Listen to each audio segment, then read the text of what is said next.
Allez, on va démarrer cette session sur la plateforme Opera. Soyez prêts pour le 30 septembre 2022, puisque l'objectif de ce webinaire, c'est notamment de vous faire découvrir les fonctionnalités de la plateforme et puis aussi que vous puissiez préparer justement vos déclarations, les documents, les éléments, les informations à collecter et puis comment les saisir très concrètement sur les sites et bâtiments assujettis. Donc, c'est un webinaire donc au niveau des informations pratiques, on est en mode webinaire du coup, votre caméra et votre micro sont coupés. On vous invite à utiliser le chat pour poser toutes vos questions. On essaiera d'y répondre, en tout cas, on fera au mieux. On vous expliquera de toute façon comment nous faire parvenir faire parvenir les questions, comment on pourra vous répondre pour la suite aussi. Au niveau de la structure, le pôle énergie Bourgogne-Franche-Comté organise ce webinaire. C'est le centre de ressources régionales du bâtiment durable en Bourgogne-Franche-Comté. On fait partie d'un réseau national. Et donc, on a pour vocation, au niveau de la structure et de l'équipe qui est composée d'une douzaine de personnes, d'accompagner les professionnels du bâtiment sur les sujets du bâtiment durable. Donc, nous sommes situés à Héricourt. Donc là, vous voyez la photo de la Maison des Énergies. Ça, c'est le siège de la structure. Et puis, nous avons une antenne aussi à Dijon, où ma collègue Karine, que vous voyez à l'écran, travaille. Donc, on a plusieurs missions, actions, comme la plupart des centres de ressources, c'est d'accompagner, de mobiliser, de conseiller, d'informer et de former les acteurs du bâtiment. Quand on parle d'acteurs professionnels du bâtiment, il y a bien sûr la maîtrise d'œuvre, les entreprises du bâtiment, mais aussi les maîtres d'ouvrage, les collectivités territoriales, les établissements de santé médico-sociaux, par exemple, ou des bailleurs sociaux. Pour notre part, Karine et moi, on travaille plutôt sur le public établissement de santé médico-sociaux, sur un volet d'information et d'accompagnement. Mais vous voyez que les publics, tous les publics acteurs du bâtiment peuvent être concernés par nos missions.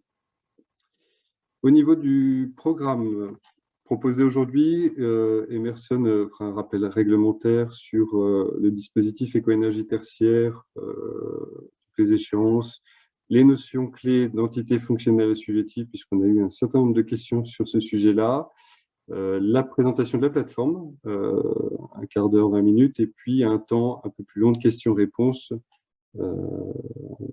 pour terminer à midi.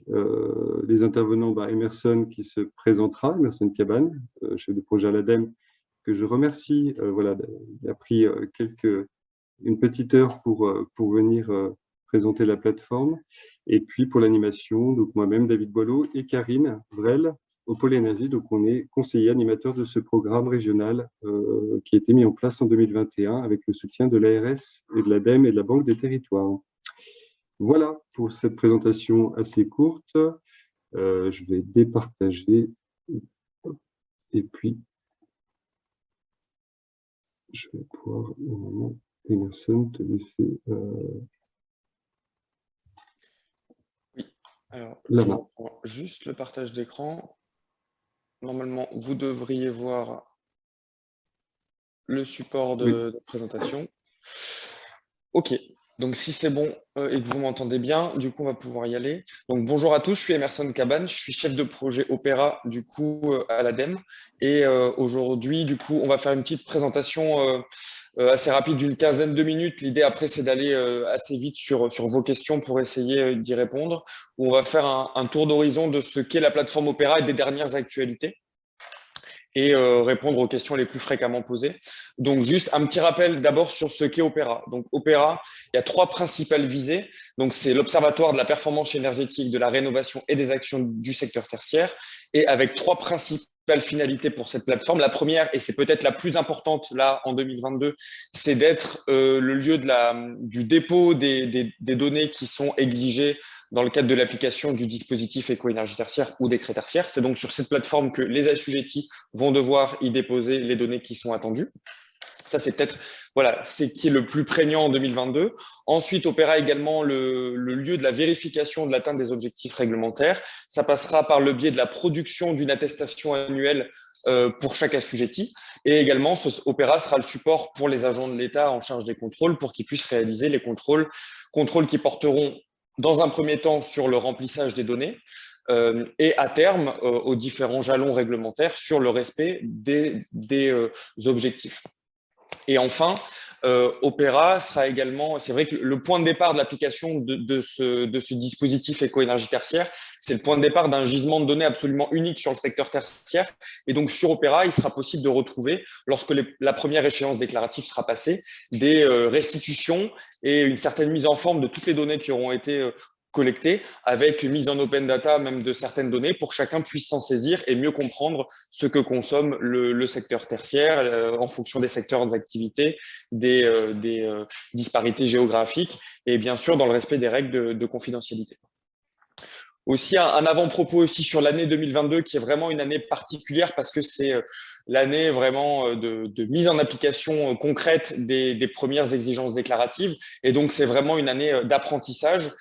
Et ce à plusieurs titres. D'abord, c'est la première année de remontée de données sur Opera. Donc, on est tous bien conscients qu'il y a une nécessité pour s'acculturer au dispositif éco-énergie tertiaire et à la prise en main de la plateforme. C'est pour ça qu'il y a des souplesses qui ont été introduites, notamment pour déclarer des consommations, déclarer les surfaces.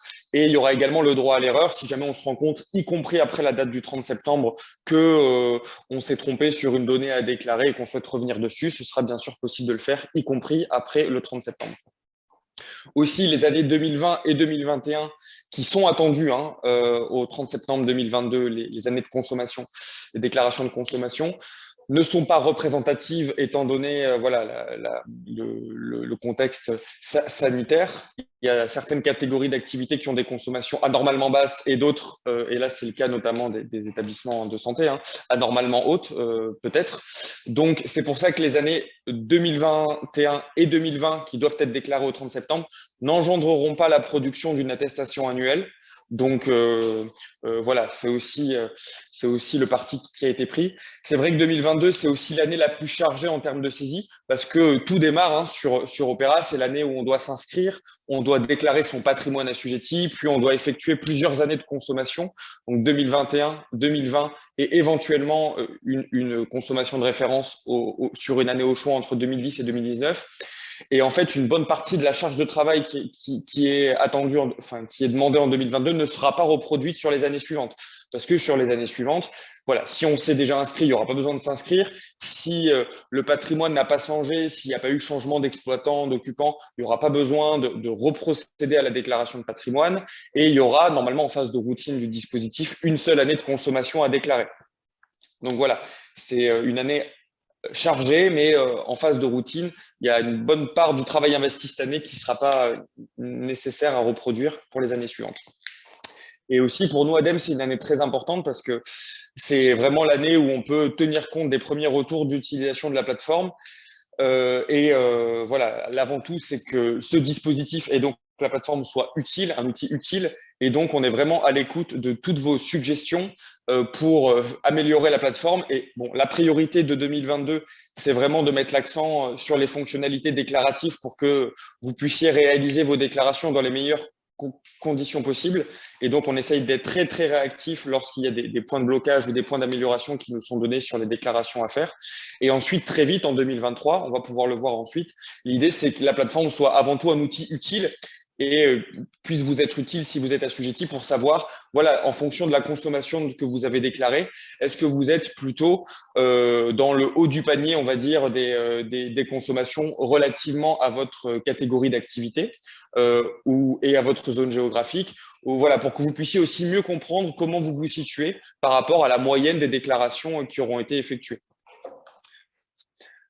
Donc, concernant le planning de déploiement de la plateforme, donc on peut voir qu'il y a d'importants jalons qui ont été passés, avec une plateforme qui est, voilà, il y a un site qui est en ligne depuis 2020 déjà, avec des fonctionnalités essentielles qui ont été enrichies depuis la fin d'année 2021. Et donc, depuis le début d'année 2021, on a la possibilité de réaliser vraiment les déclarations d'entités fonctionnelles et d'initier les déclarations de consommation, avec depuis le mois d'avril la possibilité également de faire la déclaration des données de référence. Et ça me permet de rappeler, là on peut le voir en rouge, les trois jalons, les trois consommations, pardon, les trois déclarations attendues avec le jalon du 30 septembre 2022. Il s'agit tout d'abord de commencer par la déclaration de consommation de l'année 2021, puis la déclaration de consommation de l'année 2020, et enfin, si on souhaite déclarer une situation de référence sur une année entre 2010 et 2019, on peut le faire également au 30 septembre. Et si on ne tient pas forcément à utiliser une année entre 2010 et 2019, la déclaration de référence n'est pas obligatoire. Dans ce cas-là, ce sera la première année pleine d'exploitation qui fera office de situation de référence.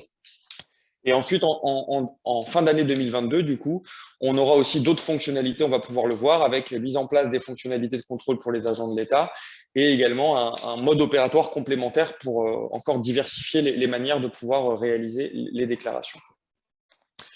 Donc, sur le mode opératoire qu'il est préconisé d'adopter en 2022.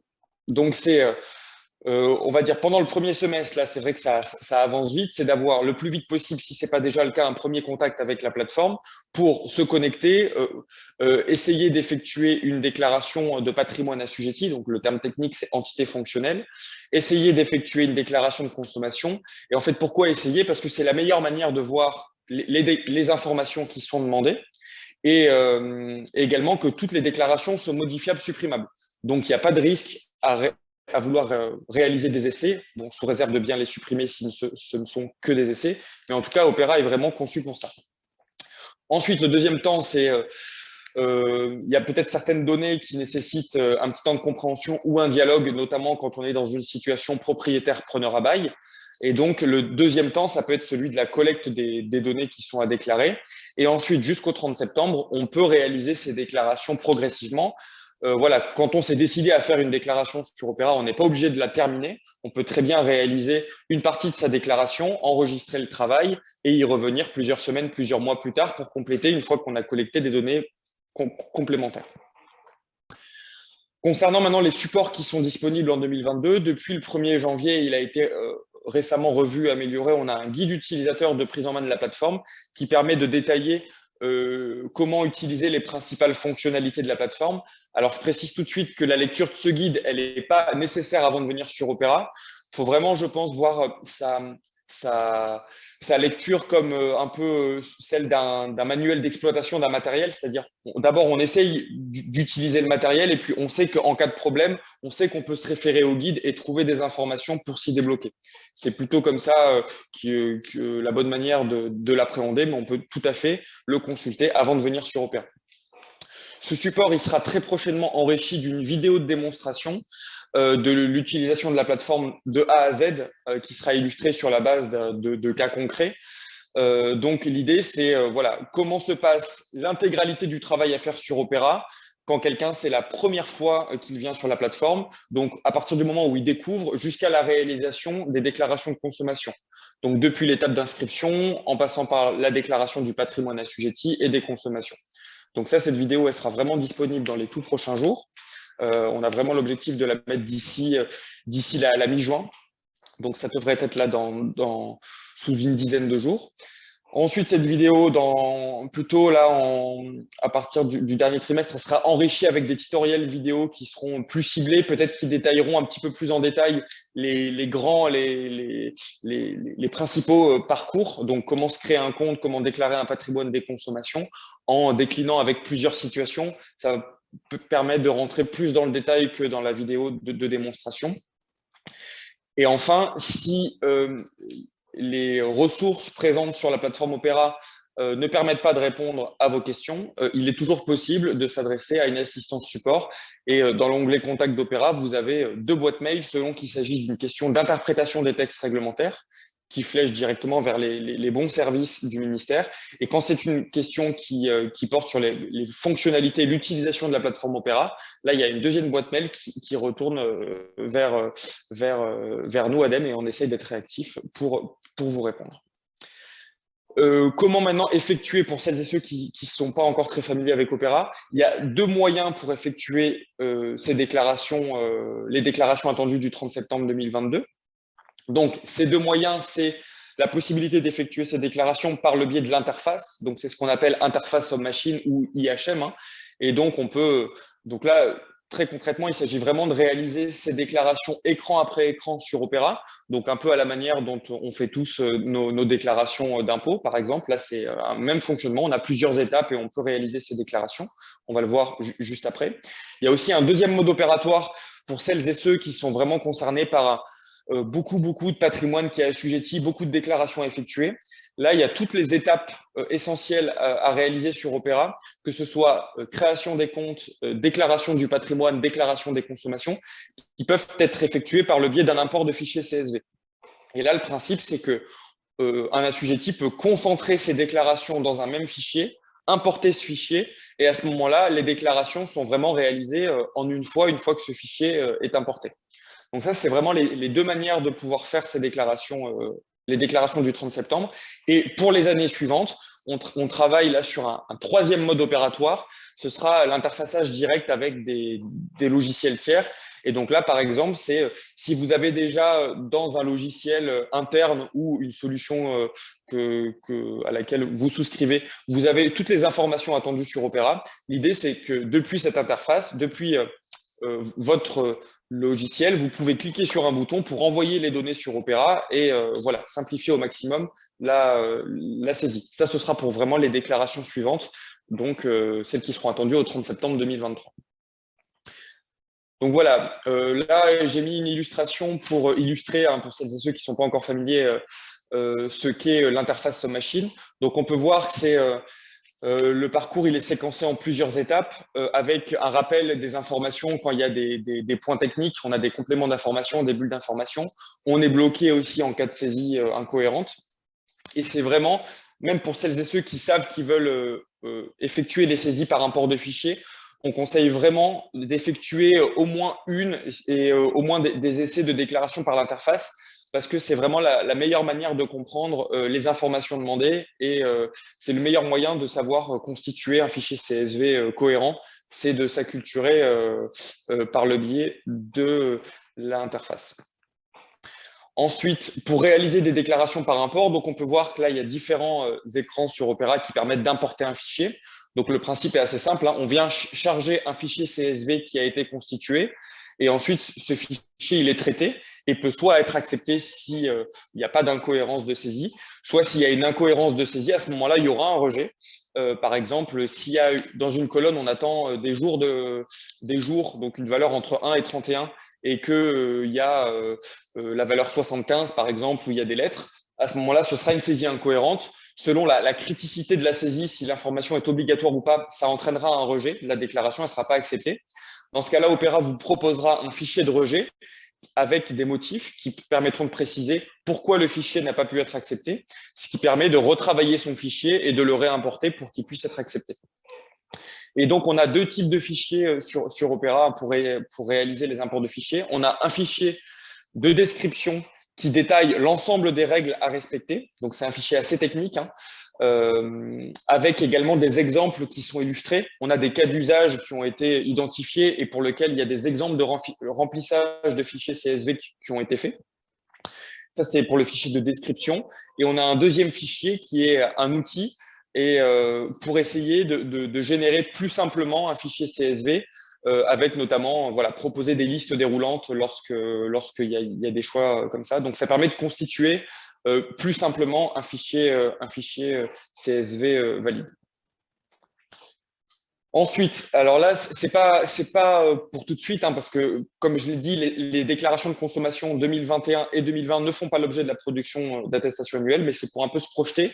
Donc, annuellement, Opera pourra générer une attestation annuelle qui permettra à chaque assujetti de se situer par rapport à l'atteinte de ses objectifs et qui comportera toutes les informations essentielles. Ensuite, sur Opera, je rappelle qu'il y a beaucoup d'informations. Il y a notamment des documents, un module, enfin un onglet ressources qui est alimenté assez régulièrement de documents qui sont utiles pour décrypter certaines notions techniques là, des textes réglementaires. Il y a notamment les 4 premiers modules d'animation et de décryptage qui sont disponibles avec les notions d'entité fonctionnelle, d'assujettissement, de calcul des objectifs qui sont détaillés. C'est notamment sur cet onglet ressources qu'on retrouve le guide utilisateur qu'on retrouvera dès qu'elle sera disponible, la vidéo de démonstration, et qu'on retrouve aussi les documents qui permettent de réaliser les imports CSV. Donc vraiment, on trouve beaucoup de choses dans cet onglet ressources. Et il y a également une foire aux questions qui est assez complète, hein, qu'on essaye de tenir à jour régulièrement quand on constate qu'il y a beaucoup de questions qui reviennent sur un même sujet. Voilà, que ce soit les services du ministère quand ça porte sur l'interprétation des textes réglementaires ou nous, ADEME, quand ça porte sur la plateforme Opera. Cette foire aux questions, elle est vraiment mise à jour régulièrement. Et il y a de fortes chances que si vous posez une question, il y ait, si ce n'est la réponse précise à la question que vous posez, mais au moins des éléments de réponse en lien avec la question que vous vous posez. Et maintenant, juste avant de passer vraiment à vos questions, je propose là de désamorcer les questions les plus fréquemment posées. Donc, on va voir les trois principales questions, mais ensuite, l'idée, c'est qu'on puisse aller aussi sur les vôtres, hein, celles qui ont été posées dans le chat. Donc, comment ça se passe quand on est dans une situation propriétaire-preneur à bail? Qui fait quoi entre le propriétaire et le preneur à bail? Qui peut faire quoi? Le cas du changement de locataire vis-à-vis des déclarations attendues et qu'est-ce que permet Opera et permettra et ne permettra pas Opera une fois mes déclarations effectuées. Donc tout d'abord, la première question, là, quand on est dans une situation propriétaire-preneur à bail, donc qui fait quoi? Donc la première chose à faire, c'est bien des déclarations de consommation hein, qui sont attendues sur Opera. C'est la nature même d'Opera de pouvoir accueillir des déclarations de consommation. Et pour pouvoir faire ça, il est nécessaire au préalable d'avoir déclaré le patrimoine assujetti sur lequel on va venir charger en quelque sorte des déclarations de consommation. Donc la première étape, c'est de déclarer le patrimoine assujetti. Et là, Opera est très souple et permet aussi bien aux propriétaires ou aux preneurs à bail d'effectuer la déclaration de patrimoine assujetti. L'important, c'est même la première question que l'on pose hein, au moment de la déclaration de patrimoine, c'est quelle est votre qualité? Et en fait, selon la qualité de la personne qui effectue la déclaration, cette personne-là va devoir renseigner qui est l'autre personne. Donc, si je suis le preneur à bail, je devrais renseigner qui est le propriétaire. Et si je suis le propriétaire, je devrais renseigner qui est le preneur à bail. Et en fait, pourquoi? Pour permettre aux deux parties, peu importe que ce soit elle qui initie ou non la déclaration de patrimoine, de pouvoir ensuite travailler conjointement sur les déclarations de consommation. Donc là, pour l'exemple, j'ai extrait, là on peut le voir dans l'illustration en haut à droite, une situation où c'est les locaux de l'agence de l'ADEME Valbonne qui sont déclarés. Donc là, peu importe que ce soit l'ADEME Valbonne ou son propriétaire fictif, pour l'exemple, à la commune de Valbonne, l'important, c'est que ces deux parties soient identifiées pour ensuite, aussi bien que quelqu'un qui sera connecté sur la structure de la commune de Valbonne ou sur la structure de l'ADEME puisse participer aux déclarations de consommation de l'ADEME Valbonne. Donc ensuite, les deux parties pourront vraiment travailler conjointement sur les déclarations de consommation. Donc l'important dans une situation de propriétaire-preneur à bail, c'est vraiment de dialoguer, de se mettre d'accord sur qui fait quoi. Et ensuite, tout est possible sur les déclarations de consommation. Le propriétaire peut faire la totalité s'il a toutes les informations à déclarer. De même que le preneur à bail, si c'est même la philosophie, hein, les gens se communiquent en amont les informations relatives aux consommations. Ou bien, c'est toujours possible, même si ce n'est pas ce qui est souhaité, hein, il est possible que le propriétaire renseigne les informations qu'il a en sa possession concernant les consommations et que le propriétaire effectue aussi sa part du travail pour ensuite aboutir à une déclaration qui soit complète. Ensuite, sur les questions fréquentes, il y a beaucoup la question sur le changement de locataire entre 2010 et 2022. Qu'est-ce qui doit être déclaré? Donc, c'est vrai que c'est une année un peu particulière, comme je l'ai dit, parce qu'il y a jusqu'à 3 déclarations qui sont attendues. Donc, déclaration de consommation 2021, 2020, puis potentiellement de référence. Donc, l'idée, c'est de déclarer son patrimoine vis-à-vis de la situation de 2021. Ensuite, on procède aux déclarations de consommation de 2021 et ensuite, on remonte à la déclaration de consommation de 2020 si la situation était identique. Et si ce n'était pas le cas, par exemple, ce n'était pas le même exploitant, dans ce cas-là, on ne demande pas d'effectuer l'historique des déclarations. Donc s'il y a eu changement de preneur à bail entre 2021 et 2020, les déclarations de consommation de l'année 2020, ne portant pas sur le même occupant exploitant, ne sont pas attendues. Et c'est pareil sur la situation de référence. Donc, s'il y a eu changement de situation entre 2010 et 2019, ce sont les années postérieures à ce changement de situation qui peuvent être retenues comme année de référence. Mais en tout cas, je rappelle que l'année de référence, elle n'est pas obligatoire. Parce que si on ne déclare pas d'année de référence là, au 30 septembre 2022, ce sera d'office la première année pleine d'exploitation qui fera office de situation de référence et qui permettra de déterminer l'objectif en valeur relative. Et enfin, le dernier point avant de pouvoir répondre à vos questions, c'est qu'est-ce que permet, qu'est-ce que fera Opera, qu'est-ce que ne fera pas Opera.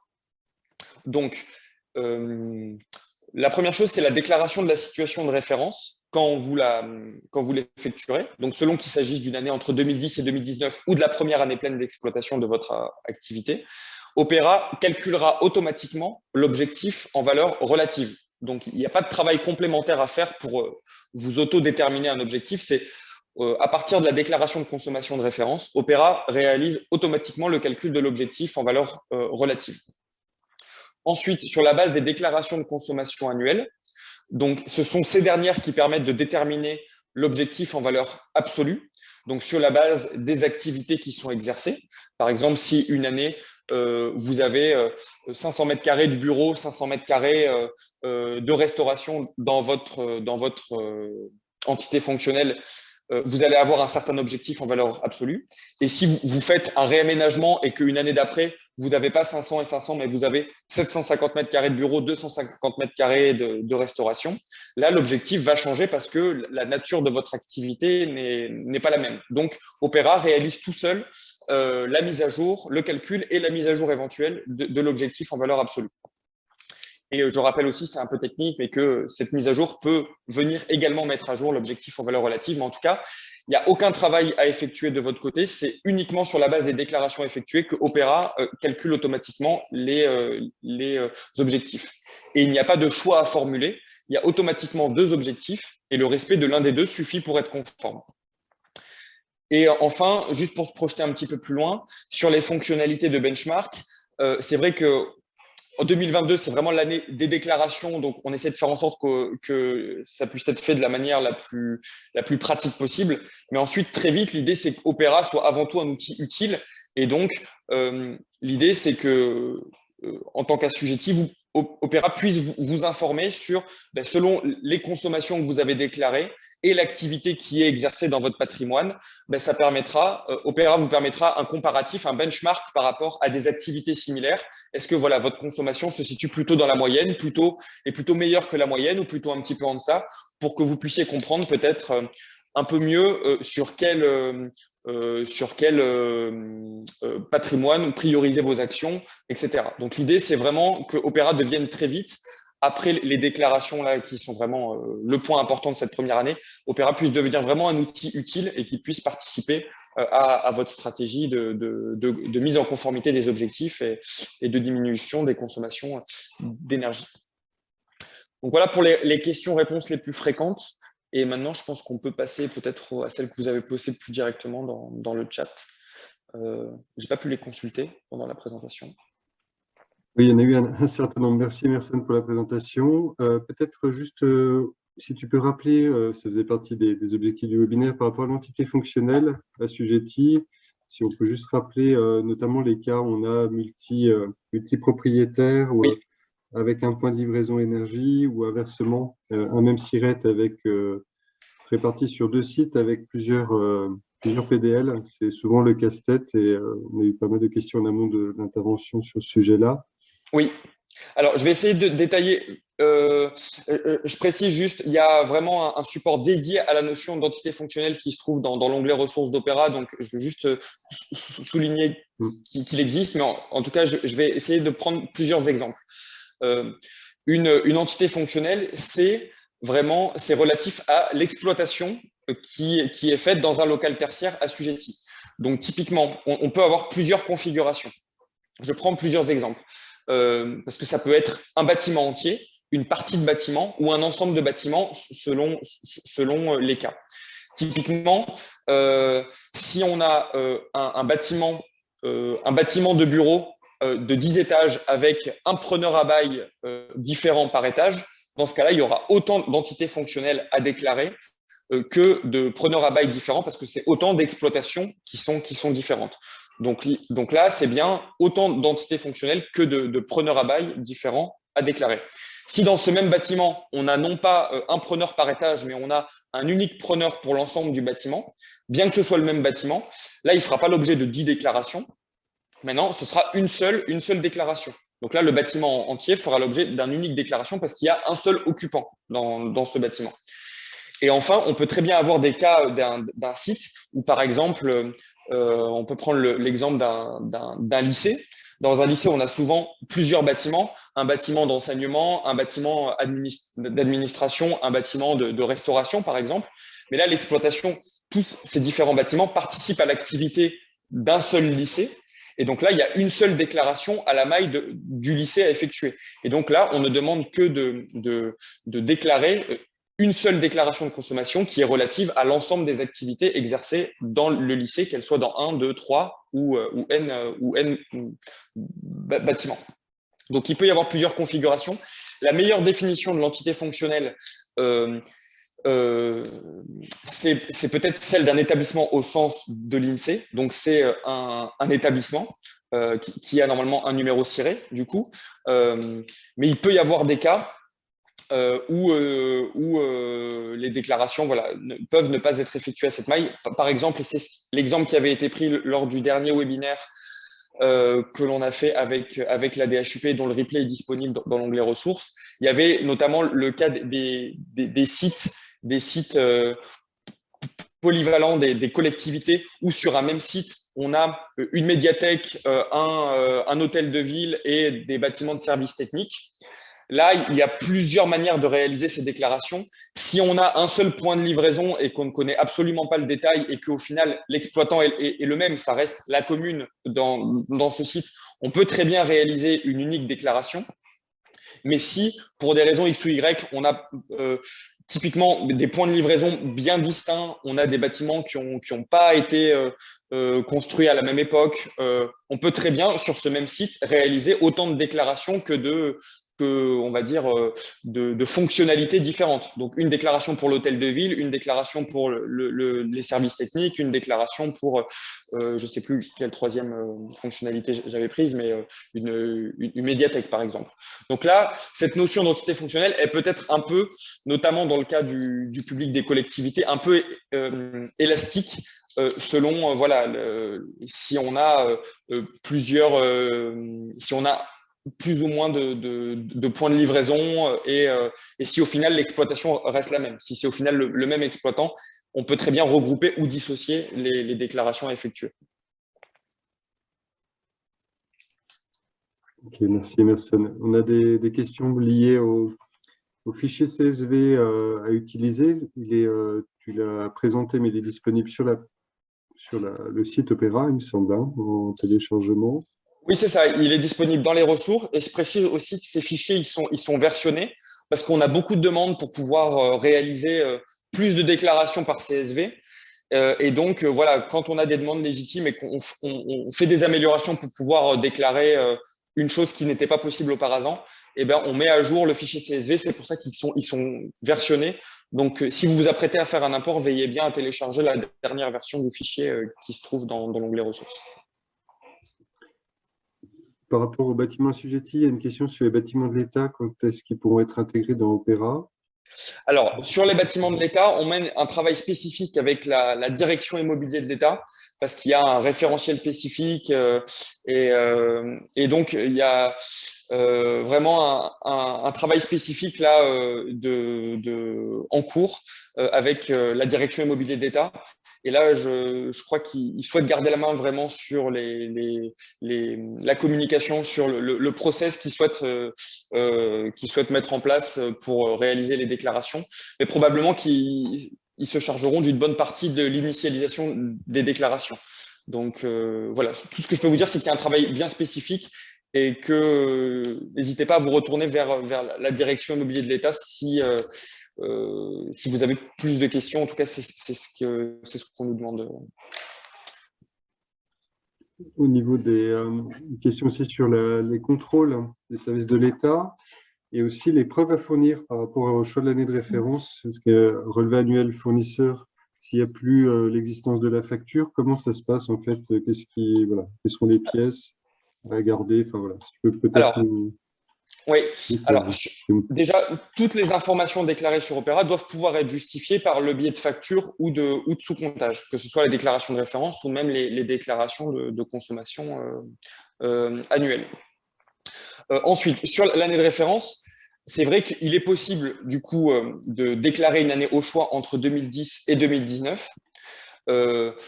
Alors là, je vais essayer peut-être de détailler les cas où c'est pertinent vraiment de faire de l'historique, parce qu'on peut voir typiquement qu'il n'y a pas vraiment de nécessité à vouloir faire de la recherche archéologique.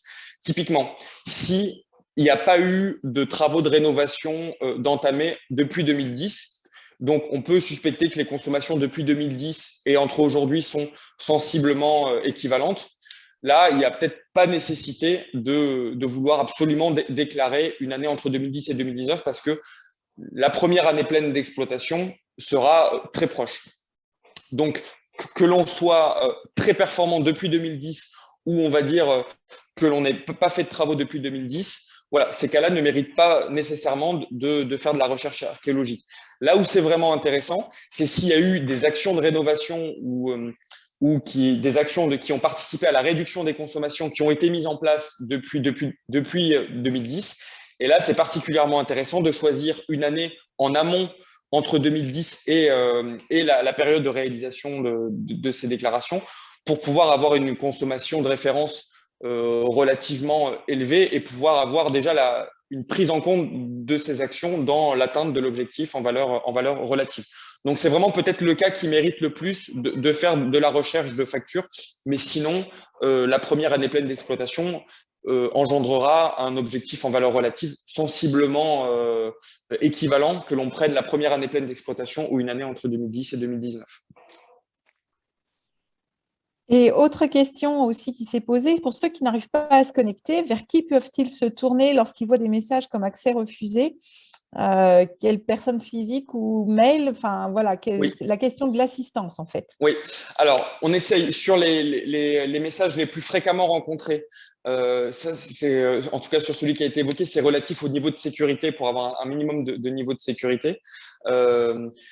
Il y a des réponses dans la partie Opéra de la foire aux questions, notamment quand vous rencontrez un certain message d'erreur. Il y a une question vraiment qui détaille très précisément la manière de faire. Si ce n'est pas votre cas, voilà, il y a la boîte mail opera@adem.fr. Si jamais dont le rappel est fait dans l'onglet contact. Hein. Vous pouvez vous adresser à cette boîte mail. Normalement, si les questions sont simples, il y a des réponses vraiment dans la demi-journée. Donc, si vraiment il y a des blocages et qu'il n'y a pas de réponse à votre cas dans la foire aux questions ou dans les ressources, voilà, vous pouvez solliciter opera@adem.fr. On a aussi une autre question intéressante. Est-ce qu'on peut créer un dossier fictif à supprimer ensuite pour réaliser des essais pour les maîtres d'ouvrage ou voire pour ceux qui veulent aider à entraîner, enfin, au niveau des formations? Oui, donc là, il y a vraiment les déclarations de patrimoine et de consommation voilà, peuvent être modifiées, supprimées. Donc, il n'y a pas de risque à vouloir effectuer des essais en les identifiant bien hein, pour que vous puissiez les supprimer une fois l'essai terminé. Mais il n'y a pas de risque à vouloir réaliser des essais. Et même aussi, on a de plus en plus de demandes de gens qui ne sont pas assujettis et qui souhaitent quand même se servir d'Opéra pour réaliser les déclarations comme s'ils étaient et voir fictivement quels seraient les objectifs et voir dans le temps suivre leur consommation d'énergie. Il sera bientôt possible aussi de mettre une information comme quoi c'est une déclaration d'un patrimoine qui n'est pas assujetti. Et dans ce cas-là, il n'y aura pas de contrôle ou ces déclarations ne seront pas prises en considération pour les contrôles qui seront effectués. Au niveau des arrêtés valeur absolue, certains ne sont pas encore sortis. Est-ce qu'il est possible donc par la suite de créer des sous-catégories nouvelles? C'est-à-dire qu'on a une catégorie principale et puis par exemple l'année prochaine, je décide de rajouter pour les établissements notamment de santé qu'on connaît bien des sous-catégories spécifiques qui vont du coup là être importantes pour l'objectif valeur absolue. Alors, pour l'objectif en valeur absolue, du coup, ce qui détermine vraiment l'objectif en valeur absolue, c'est la répartition des activités et des surfaces associées, parce que c'est une sorte de prorata des activités, des mètres carrés et de l'objectif en valeur absolue de chacune des activités. Donc, aujourd'hui, il y a la quasi-totalité de la segmentation qui est disponible et renseignable sur Opera, avec pour beaucoup, et là c'est vrai, de catégories d'activités, il n'y a pas d'objectif en valeur absolue parce que c'est l'objet des textes réglementaires qui continuent à être précisés. Mais donc, il est tout à fait possible aujourd'hui de déclarer des activités qui n'ont pas encore vraiment d'objectif en valeur absolue, mais qui en auront dans les prochaines semaines, les prochains mois. Donc, ensuite, dès qu'elles seront disponibles, Opera calculera automatiquement l'objectif en valeur absolue sur la base de la déclaration qui est faite. Et juste pour rappel, ça fait partie des souplesses qui ont été introduites cette première année. En fait, il y a deux manières possibles de déclarer une activité. La première, et c'est celle vraiment qui est conseillée, c'est d'aller vers une déclaration plutôt détaillée, même si vous ne connaissez pas au mètre carré de près, enfin, chaque surface, tout le monde a conscience que, et ça ne fera pas l'objet de contrôle, les déclarations ne seront pas contrôlées au mètre carré près des surfaces. Mais donc, il est vraiment conseillé de déclarer l'activité au plus proche avec des surfaces et les sous-catégories d'activités associées, parce que ça permet vraiment de personnaliser précisément l'objectif en valeur absolue à votre situation particulière. Ensuite, le deuxième mode opératoire, c'est d'utiliser une catégorie par défaut, qui peut être plus simple pour le remplissage, mais là, l'objectif en valeur absolue sera moins personnalisé parce que voilà, il ne pourra pas être déterminé précisément sur la base vraiment de la répartition de vos activités que vous avez dans vos locaux. Donc il y a un peu deux manières, mais en tout cas, le fait qu'il n'y ait pas encore de valeur absolue n'empêche pas de réaliser les déclarations de consommation pour toute la segmentation qui est actuellement disponible. On va peut-être relayer encore une petite question ou deux. Il y en a eu pas mal sur l'assujettissement et je vous renvoie à la fois aux questions puisque il y a beaucoup de réponses en fait par rapport aux questions qui ont été posées sur les typologies des surfaces. Des questions plus générales sur effectivement est-ce qu'il n'y aura pas un frein c'est quand même cette complexité, faut le reconnaître, même si l'outil, il y a un super boulot de votre côté à l'ADEME, mais que tout ne soit pas respecté en termes d'échéance et que tout ne soit pas déclaré. Enfin, est-ce que ça a été un peu anticipé quand même au niveau des services de l'État aussi? Voilà, je vais avoir un peu ton avis, on s'arrêtera là-dessus. Alors, c'est vrai, il ne faut pas se le cacher que là, on est peut-être, c'est l'entrée en vigueur d'un dispositif qui a vocation à durer jusqu'en 2051, du coup. Et là, 2022, c'est vraiment l'année des premières déclarations sur Opera. Donc, c'est vraiment le moment où tout le monde prend conscience des informations qui sont demandées, sa culture aux données, prend en main aussi la plateforme. Et bien sûr que la plateforme de 2022 ne sera pas celle de 2023. Et l'idée, c'est que voilà, on apprenne tous ensemble. Et c'est avant tout de faire un outil utile. On a essayé de le simplifier au maximum en réduisant vraiment au strict nécessaire les informations indispensables à déclarer. Mais on a bien conscience qu'on peut s'améliorer. Et là, on est vraiment en alerte sur tous les retours qu'on peut avoir et les bonnes suggestions pour améliorer. Et l'idée, c'est que très vite, la plateforme devienne un outil utile et que la partie déclarative ne soit qu'une formalité. On prend souvent le parallèle avec une déclaration d'impôt. C'est vrai que la première fois qu'on voit une feuille de déclaration d'impôt, on se dit mais comment je vais faire à réaliser toutes les déclarations? Et au final, année après année, on se rend compte que c'est souvent les mêmes informations à déclarer au même endroit et que c'est qu'une formalité. Donc l'idée, c'est que Opera devienne très vite une formalité déclarative et que vous puissiez vous concentrer sur tout l'aspect, ce qu'Opera pourra vous donner en termes d'informations pour mieux comprendre sur quel patrimoine porter vos actions. Voilà. Donc l'idée, c'est avant tout que ce dispositif et la plateforme qui soit derrière deviennent très vite utiles pour vous. Mais là, on a bien conscience que 2022, c'est l'année d'entrée dans le dispositif et c'est peut-être l'année, comme je l'ai dit, la plus chargée en termes de saisie. Et bien sûr, elle a vocation à être améliorée vraiment dans les mois et les années qui viennent. Très bien. Écoutez, il est midi 2, donc on va s'arrêter là. Il y a eu beaucoup de questions. On va les enregistrer avec Karine. On ne pourra pas nous répondre en direct à toutes les questions. Vous pouvez poser vos questions sur Opera, comme je vous le disais en intro, aussi bien au niveau des services de l'État. Il y a une réponse assez rapide sur les fonctionnalités de la plateforme, donc n'hésitez pas. En Bourgogne-Franche-Comté, avec les établissements de santé, on a prévu des ateliers pratiques sur ce sujet-là, donc on va approfondir. Pour les collectivités, n'hésitez pas aussi à aller voir les syndicats d'énergie, tous les relais en fait, d'informations avec lesquels vous pourrez aussi partager, discuter. Donc, je pense qu'on a aussi ces travaux qui vont se faire d'ici le 30 septembre aussi de mise au pot et voilà, d'expérimentation, de retour, etc. Et voilà, je pense qu'il faut en tout cas essayer de faire au mieux. Et puis après, il y a toujours des possibilités effectivement d'ajuster, de reprendre correctement les éléments. Tout n'est pas sous-compté en termes de fluide au niveau de chaque bâtiment. On sait qu'il y a des choses qui vont arriver aussi par la suite ces prochaines années. On est bien sur une idée de réduire les consommations d'énergie des bâtiments. Ça, c'est l'objectif principal. Et effectivement, de pouvoir à terme pouvoir mieux connaître aussi son patrimoine et ses consommations. Voilà. Merci beaucoup Emerson. Merci Karine. Merci à vous. Et puis, voilà, n'hésitez pas à nous faire un retour sur ce webinaire si besoin. On a essayé de faire au mieux, mais ce n'est pas évident vu qu'il sort 40 personnes et beaucoup de questions. J'espère que vous avez appris quand même quelque chose, voilà, que vous avez eu 2-3 petites infos. N'hésitez pas en tout cas à poser vos questions directement auprès des services concernés à l'ADEME et au ministère. Voilà. Le support pourra être transmis si vous souhaitez. Tout à fait, oui. Merci. Et puis le replay. Merci à tous, bon appétit et puis à très bientôt et bon courage pour ces déclarations à venir. Au revoir. Au revoir. Au revoir.